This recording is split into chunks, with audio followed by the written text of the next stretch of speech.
Are you feeling good? Yeah! It's great to be here, folks. I think I'm the only blue-haired Finn here. So, Raimo is half nice Finn guy as well. Yeah, so the organizers asked me to do something different to push my boundaries as a speaker, and that's what I'm exactly going to do. If you know a presentation format called pecha kucha, it's a presentation style where you give 20 slides. They are advancing automatically. Each slide will be on the screen for 20 seconds. And I've never seen anyone giving 3 pecha kucha talks in a row. So that's what I'm going to do. Once the train starts, I cannot stop it, so please bear with me.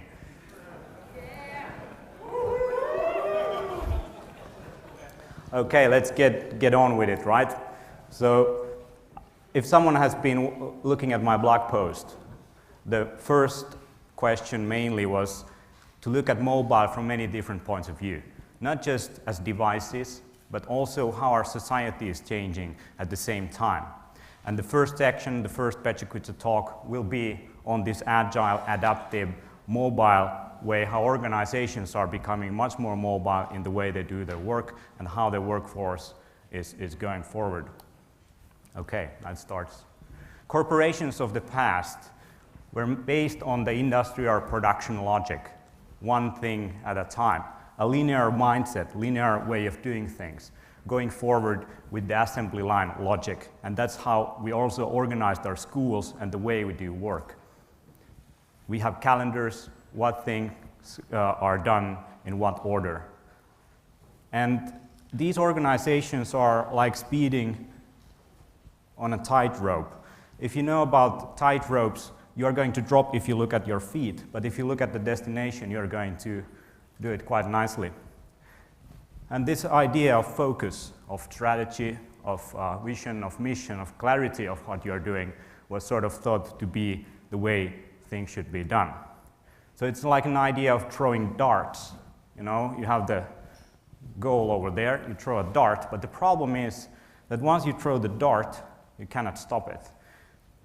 But now we have all this technology, mobile technologies, for example, and the social web, through which we can adapt to changing conditions. We can sense what is going on. We can perceive this. So this linear cause and effect mindset, actually, there is a nice word for people who think that what they perceive is true and how things go forward. It's called naive realism. The idea that, you know, all apples are red, but in the dark, all apples are black. So what I see happening at the moment is that we move from the age of speed, which was the linear mindset, to an age of real time. Real time doesn't mean doing things faster and faster. Real time means doing many things simultaneously. And our technologies and our way of doing needs to adapt to this condition. I really like what one of the, I would say, grounding and founding fathers of Web 2.0 thinking has said in 96, that we might be already beyond the age of speed by moving into the age of real time.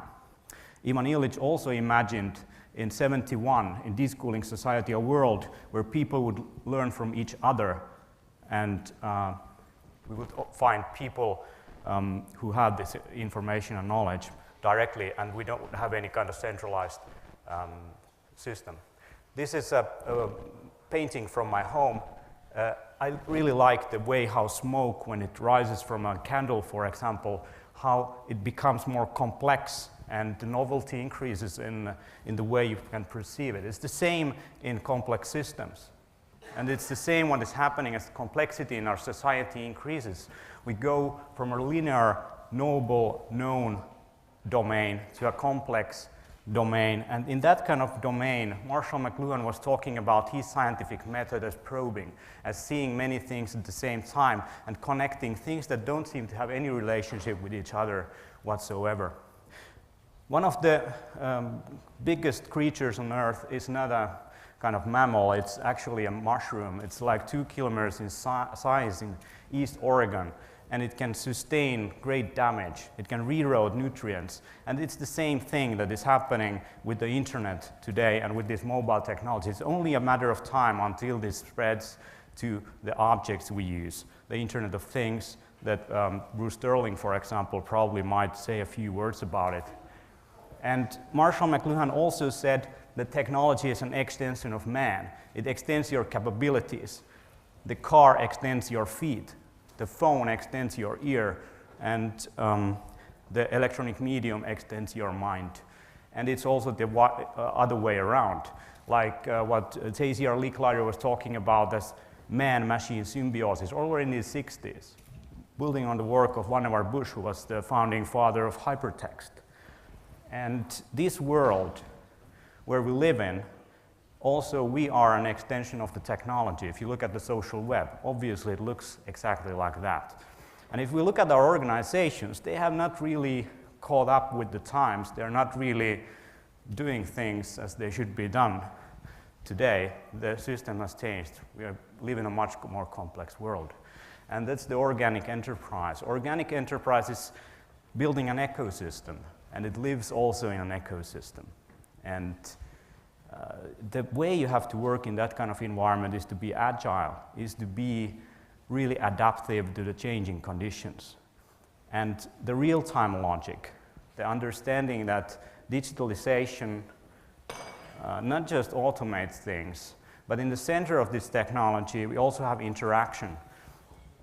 Previously, in knowledge management, we thought about information systems as something that solves things. We create databases, but it didn't really work out. You know, people working with information, you have to do it the other way around. You put people in the center. The interaction is the engine, and the information is the fuel. The information is the byproduct of that interaction.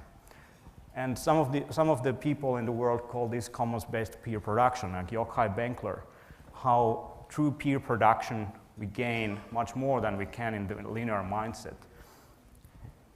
I'm working on a book on open innovation.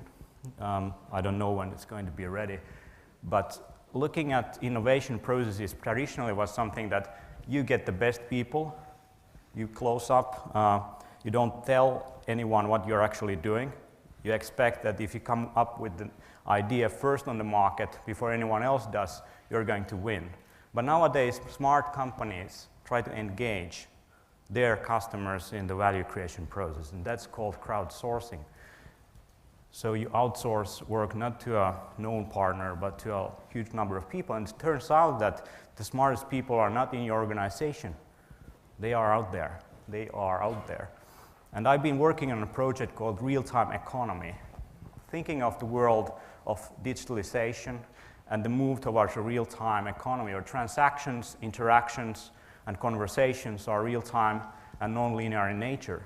And when we are thinking about this with some of the largest banks in Finland, for example, and some of the largest providers, was that it's not going to happen from the top down. We need a bottom-up approach as well. So we join researchers so that researchers have a conversation with those who are actually working with the problems on the field, and providers who provide digitalization services are all in the same community, but the crowd is also present. So that's sort of like the quadruple helix principle, not the triple helix principle of working with public, private, and research, and let's say university, but more like combining all these things in interesting ways. So it all comes down to something that Marshall McLuhan also said, that our world is a world of all at onceness. In a blink of an eye, we see actually in this electronic medium people becoming involved with each another. It becomes the skin on us people, it's the conversation. Thank you.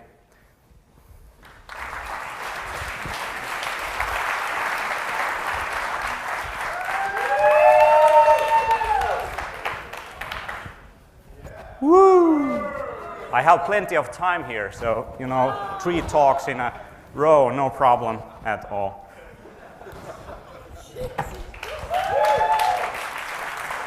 We have to also rethink how actually we think of ourselves.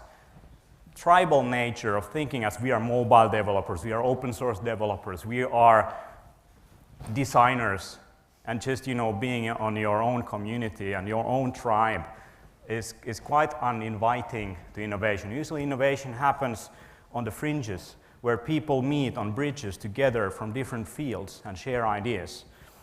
And if you look at the mobile world, we need cross-pollination of these different groups of people, of concepts, of devices, of designers. We need interoperability. We need interaction going all around these different areas and bringing people together. And I've been working on a project with great people to do something to events. What's the problem with events? It's the same in developer events as well. If you go to an event, it's the same format repeated every time. Just like a bullet point presentation. You start with a bullet point because everyone else does. The same with conferences. You start with keynote speakers. You start with all that broadcast mentality. It's the top-down model. It's really not social at all. It's treating people as receivers rather than participants. And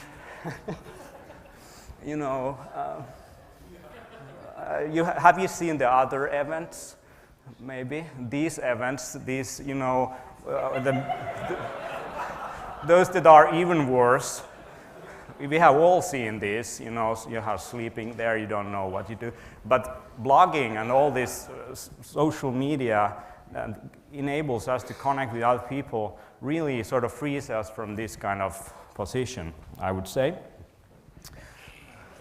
So we have to also look at events from the bottom up. I think Mobile Monday is great. It's not that kind of event in the previous slide, but two-way interaction. So like what is happening right here with the back channel chat, it's what is needed really. We need interaction going between different people.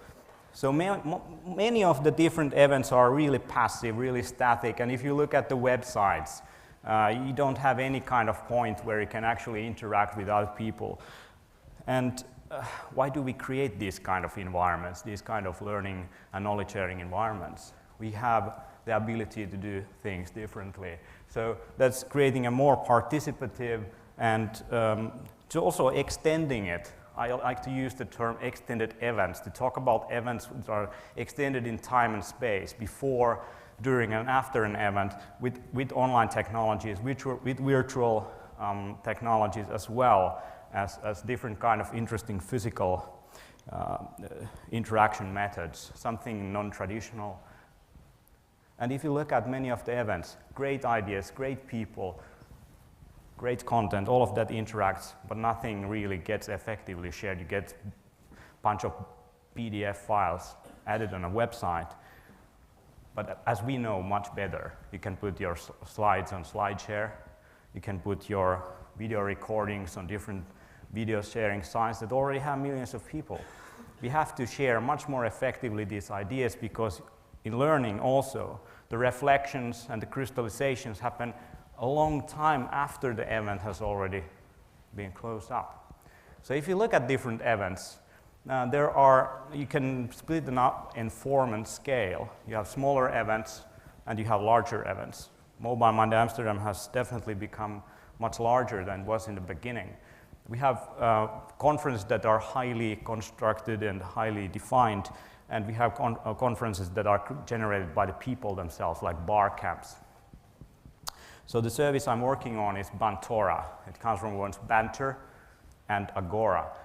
And the idea is to empower every one of you, every one of us, to create great events. So you have a spark, an idea of a good event, and you can share it, and you get other people to participate in the generation of or the planning of this event. And we plan it together. We bring different venues and providers together, and you get an extended event site, and we aggregate all the content together. So think of this in mobile industry, for example. You have a designer event, you have a Symbian developer event, an iPhone event, and the content and the people being connected to each other through the information they generate.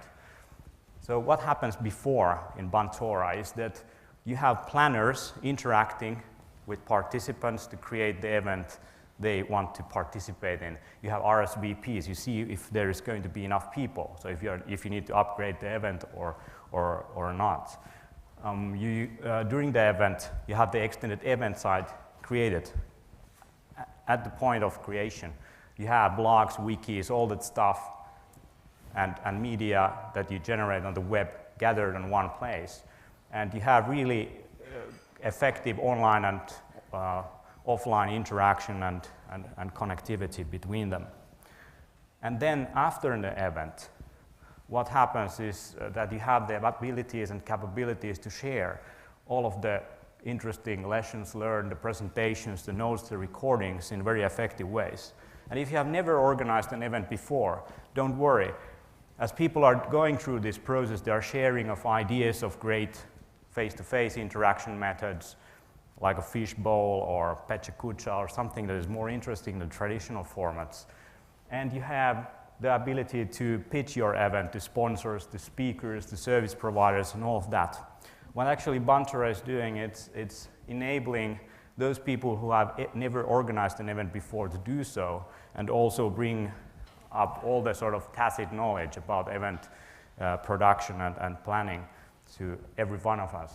So if you think of a developer, they might have a great idea, new toolkits come out. Why not have a bar event where we discuss this through, how to do it, how to get the people, how to get a sponsor, all those questions, I'm not going to do it.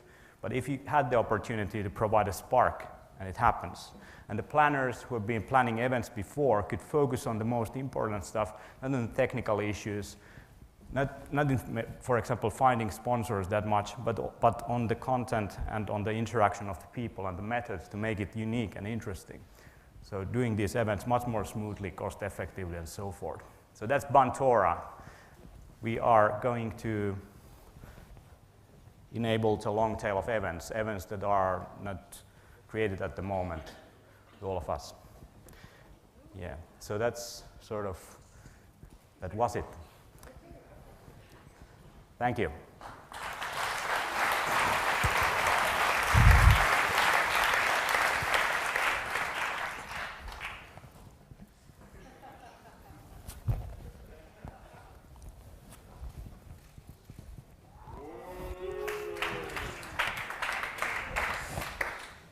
Okay, now we actually move a bit forward with this talk into the future. Zeitgeist, that's one of my favorite words in German. It means the spirit of age. And if you look at this, we are actually living in tomorrow. Tomorrow is our permanent address. We need to focus on, not on the past, but on the future as well. But we cannot understand the future or futures without looking into the past. So we have to go backwards to understand how our thinking is actually limited by our nature. And if Henry Ford, for example, when he was working on the car, if someone asked him to ask their customers, the customers would have said like to have a better horse, a faster horse. And sometimes the customers don't really know what is good for them. If you look at the evolution of mobile phones, for example, it has been pretty much the same kind of design and size, and we just, customers are asking a little bit better horse next year. So it really requires a lot of risk to go in a very disruptive way into this. So going in a very uncertain world, uncertain, unknowable, complex area of creativity. In Finland, we have a folk lore called Kalevala.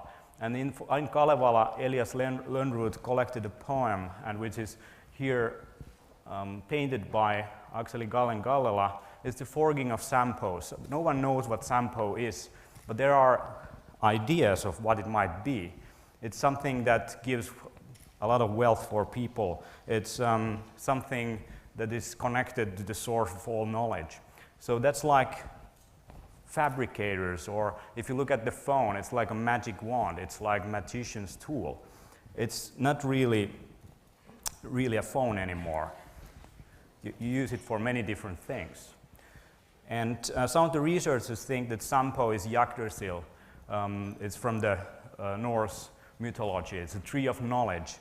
But for me, it looks pretty similar to what Teilhard de Chardin talked about in the 8th of 18th century as noosphere or mindsphere that links all people together. And that's what I see that social web also. It links people together in this same matrix, the same network. Here's one more of these words by Marshall McLuhan. As you see, I'm a fan. Pattern recognition. If you look at the blogs, for example, what is happening online, it's like a television screen. You have different pixels in a television screen, different colors. If you put them together, it forms a picture. The same with what happens with blogs. It's not important what is written in one blog, but how these things are connected and what kind of picture you can see in it.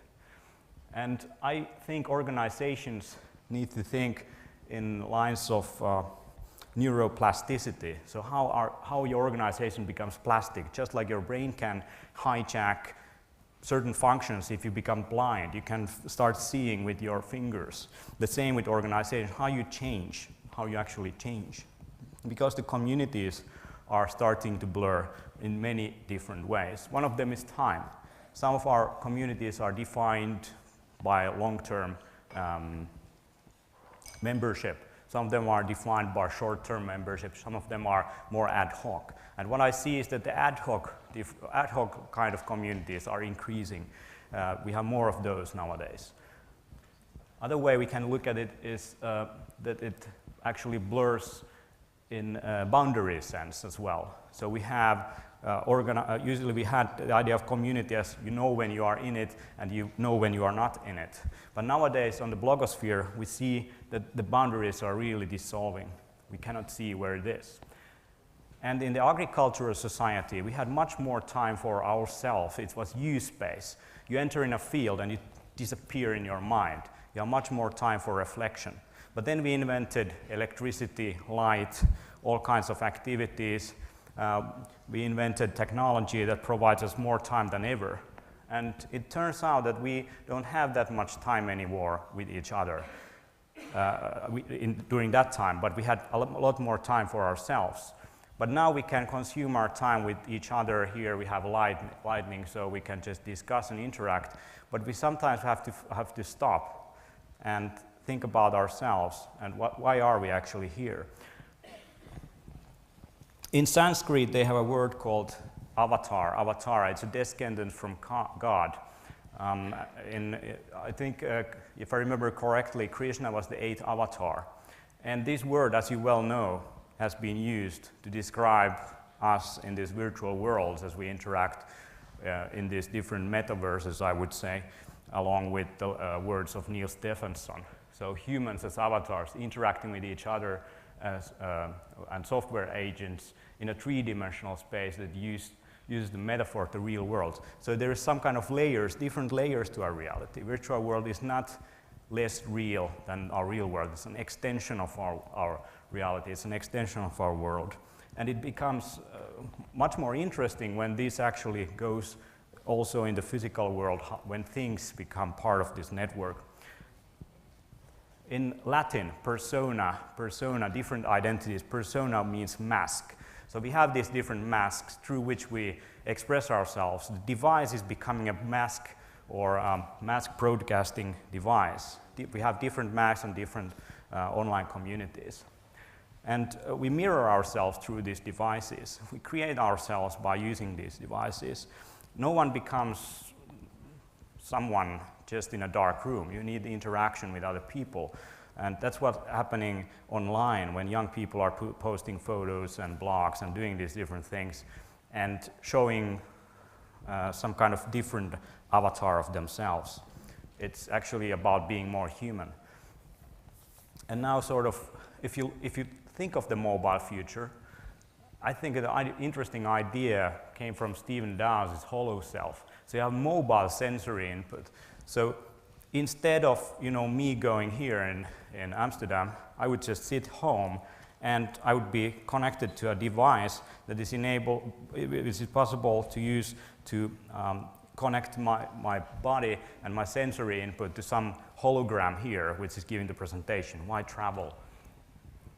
And my conclusion really is that with every new technology, it's not the technology itself that changes us necessarily. It's probably the medium, it's the content, but it's also the framework around it that changes. And that's all. Thank you so much.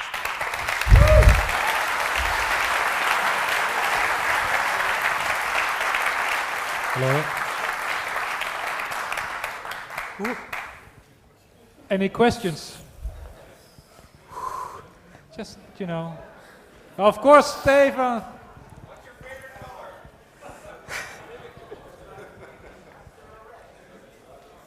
Thank you. Hi. My name is Steven Kruiswijk, or Steve Crosswick, or whatever. First of all, thank you very, very much. This was an awesome presentation, I think. I love the way how you mingled in all kinds of metaphysical and philosophical aspects, and the visual style is stunning. So thank you very much.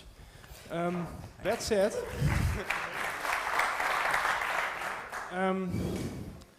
would you agree with me that one of the biggest obstacles in attaining this new hollow self or hollow reality, or this real-time thing, which I think is also a very good way of describing it, one of the biggest obstacles in coming there is our current interaction with money.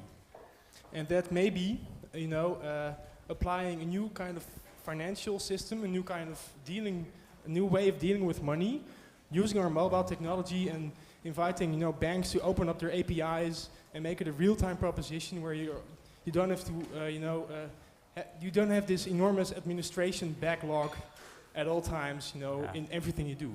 What are your thoughts on that? Wow. Wow. Money. Yeah, it's true. Money is becoming virtual. It's one of the ideas of real-time economy is that money actually disappears. It becomes transactions, and what is important for banks is not really money but transactions. And I see that many different services that are working on transaction markets are really sort of becoming banks themselves.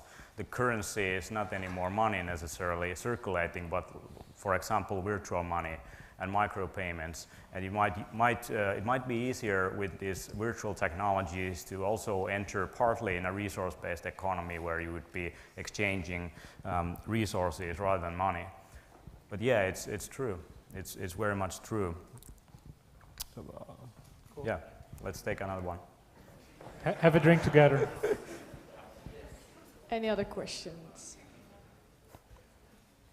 No more questions? Okay, then I want to thank Teemu once more again. Thank you, Teemu.